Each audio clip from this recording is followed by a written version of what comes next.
Shalom Israel. First, want to start by giving all honor, praise, and glory unto Yahweh, Yahweh, Bashem, Bashim, Yahushua, Yahushua, Bashem, Bashim, Kakadash. Kakadash. Double honors into the elders, apostles, and bishops, the GMS Great Millstone, and peace and blessings to you 130 elect. My name is Yeshaya.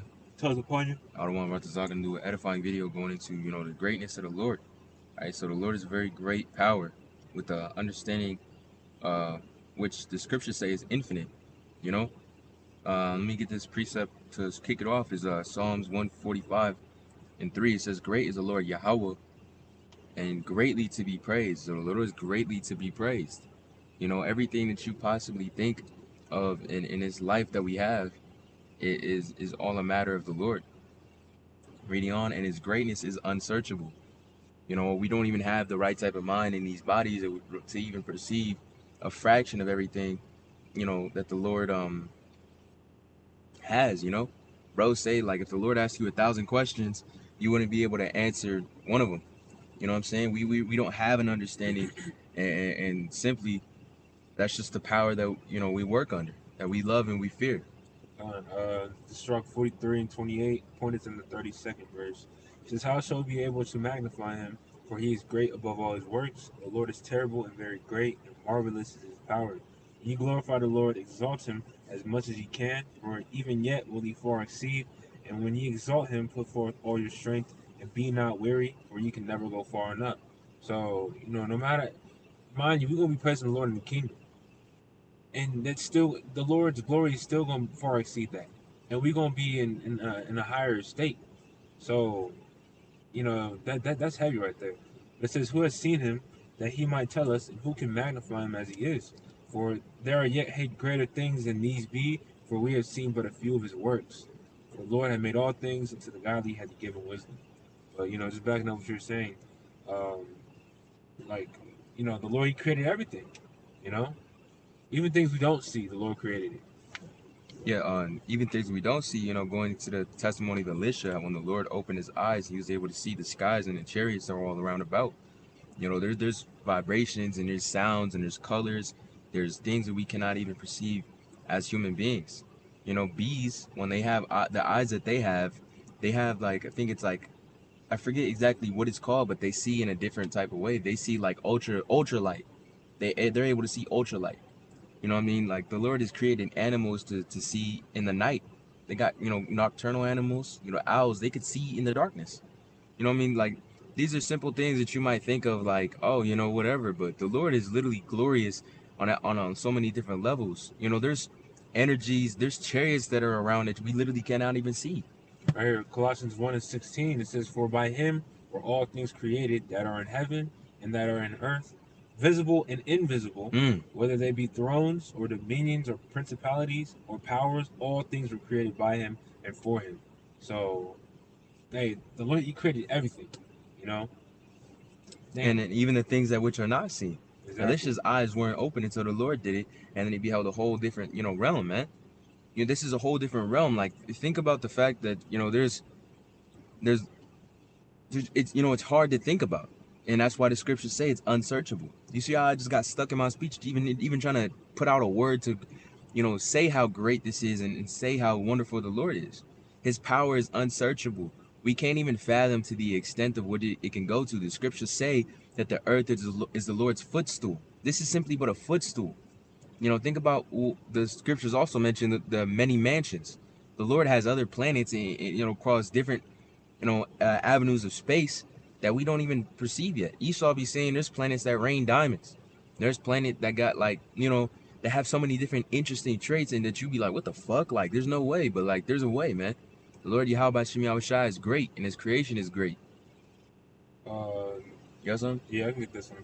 Ephesians 6 and straight to the point 12, it says, for we wrestle not against flesh and blood, but against principalities, against powers, against the rulers of the darkness of this world, against spiritual wickedness in high places. So you can't see spiritual beings. Like, for example, Psalms 34, it says that the I'll get it for you. Yeah, it says the angel of the Lord. Yeah, just read it. You got Psalms 34 and verse 7. It reads, the angels of the Lord Yahweh encampeth around about them that fear him, and delivereth them. Exactly. We don't see the angels, but guess what? They're here. But this all stems back through faith, you know?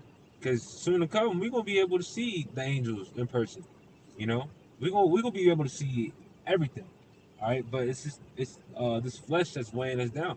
You know, you read in I believe it's Galatians 5, talks about how the spirit weighed down. You know, Con. yeah, spirit weighed down the flesh, or no, Slaki, the flesh weighed down the spirit. You know, the contrary. You know, you can't do certain shit because we're in this fleshly body. All right, and that's why we're gonna be changed. You know, And Salaki, to throw in a point too, these fleshly bodies, chains of darkness, these things are attached to death. These bodies were meant to die. What we're about to behold is something so glorious that we're not gonna die, but we're gonna keep beholding new and greater things. And these bodies that we're gonna be changed into, because the scriptures say an unclean thing cannot, go into a chariot. You know what I'm saying? You're not going. These bodies that we're in right now are unfit. They will not be even be able to exist in a chariot. So what we're gonna be changed into is gonna be totally different. It's gonna have a whole different structure to it, and it's going to be made perfect in a sense of immortality, in Yahweh a sense Shai. of not being, not sinning. Yeah, I mean, Con. Yahweh Shai, that's right, bro. Like, you're not going to be able to sin again. That's a magnificent thing in and of itself, man. To be in a state where you literally cannot transgress, man. You can't fall. Like, that's wonderful. You know what I'm saying? But that's only given to those, that endure this hardness now, man. It's given to the elect, you know. But you also made a point talking about the angels encamped around them that fear them, bro. Like, you even have an angel that carries up the prayers. The angel Raphael, I believe. Yes, sir. Literally the prayers that you say are literally being heard and transported. You know what I mean? Like, that's heavy to think of right now. I don't know if y'all bros ever said a prayer and you just felt extra, in the spirit, like damn. Or if you bros have ever, gone through a certain challenge and you feel like there's, you know, energy walking around with you. That's it's there, man. You know what I'm saying? We're just not able to perceive it in these chains of darkness that we're in right now. And think about the fact that even there, even if you were able to like perceive some of these things, you don't know what the fuck that would even do to you. How weak these bodies are, man. You know what I'm saying? Facts. You guys on? When you read, well, just an account, um, when Apostle Paul, when he went to the spirit world, he said it was unlawful to utter the things which he saw because That's fire. it was so far out, like putting it in words couldn't like do it no justice. So, hey, the Lord is far out. I got a quick scripture real quick. This is 1 Corinthians 2:9. It says, "But as it is written, I had not seen nor ear heard, neither have entered into the heart of man the things which the Most High prepared for them that love Him." So the Lord has stuff that we even know existed, that He knows that we like, because He created us. That's why Scripture says, "Delight thyself in the Lord; He shall give thee the desires of thine heart." That's Psalms 37. So, hey, fuck this place, bro. We want the Lord's reward. You know, this shit right here, this is all gonna pass away real soon. And that reward is an ultimate gift. It's the gift of eternity. It's the Exactly. gift that, like, it's like the best gift possible. This kingdom that we're looking forward to, man. The elders even talk about, meditate on like Star Wars, bro. Like the planet to planet, rocking these, spaceships, Yeah. rocking these chariots going between and to and fro. But there ain't gonna be no wars. There's gonna be no rebellion. Think about just like a total empire that rules well. Every planet is full of joyous. You know what I'm saying? You got people that are in, servitude and subjection. You know what I'm saying? But at the end of the day, it's a good spirit all round about because it's what righteousness does. The things that we're looking forward to are going to be magnificent.